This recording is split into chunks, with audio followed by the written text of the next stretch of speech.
It was a cold October night when four friends decided to take part in the infamous 3 a.m. challenge. The plan was simple: stay up late, drive to an abandoned house on the outskirts of town, and perform a ritual said to summon spirits. They had heard the rumors, of course. The house was built in the early 1900s and had seen its share of tragedies, but they didn't believe in ghosts. Not really. They arrived just before 3 a.m., the wind howling through the trees, the moon hidden behind a thick veil of clouds. The house loomed over them, its windows shattered, and the front door barely hanging on its hinges. It had been abandoned for decades, and the locals swore no one should step foot inside after dark. All right, let's get this over with. Mark, the ringleader, muttered as they stepped out of the car. The other three, Sarah, Jenna, and Ethan, followed, their excitement tinged with nervous energy. Once inside, the air was thick with dust, and the floorboards creaked with every step. They set up in the living room, a large, musty space with peeling wallpaper and broken furniture. The plan was to light a circle of candles and call out to any spirits who might still linger in the house. It was all supposed to be a joke. None of them really believed anything would happen. As the clock struck 3 a.m., Mark lit the last candle, completing the circle. He cleared his throat, a hint of amusement in his voice. Spirits of this house, if you're here, give us a sign. For a moment, there was nothing but silence, followed by Jenna's nervous laughter. See? Told you. A loud crash interrupted her, coming from upstairs. They all froze. Probably just the wind, Ethan said, though his voice wavered. But then came the unmistakable sound of footsteps, slow, deliberate, and getting louder. Okay, funny. Who's messing with us? Sarah asked, looking around, but everyone was accounted for. No one was upstairs. The footsteps grew louder, heavier, until they stopped directly above them. Mark, ever the skeptic, decided to investigate. Stay here. I'll check it out. He disappeared up the stairs, flashlight in hand. The others waited, listening intently as his footsteps grew faint. Then nothing.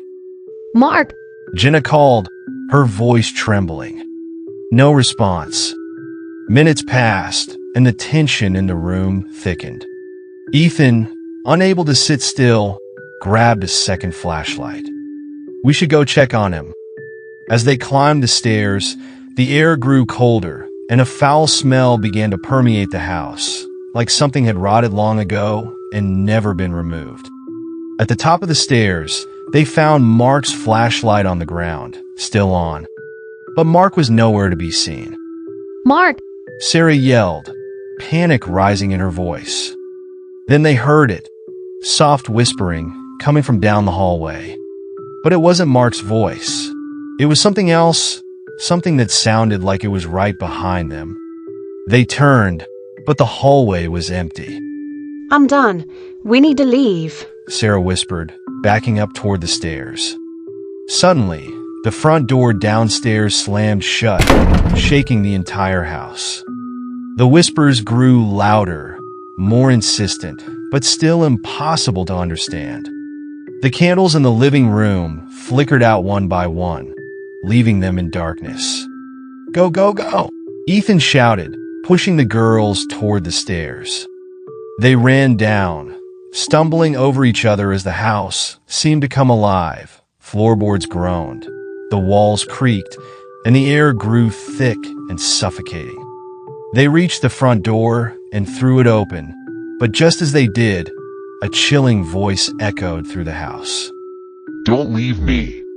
It was Mark's voice, but it didn't sound right, distorted, wrong, as if it came from deep within the house rather than from Mark himself. The three friends hesitated, torn between fleeing and going back for him. Then, from the shadows of the hallway, they saw a figure, tall and thin, its face hidden in darkness. It stood motionless, staring at them. Mark, Jenna called, her voice barely a whisper. The figure didn't move, but from its direction, the voice spoke again, clearer this time. Don't leave me. Sarah grabbed Jenna's arm. We have to go. But Jenna, tears streaming down her face, refused to move. we can't leave him. Suddenly, the figure stepped forward, and they saw it wasn't Mark.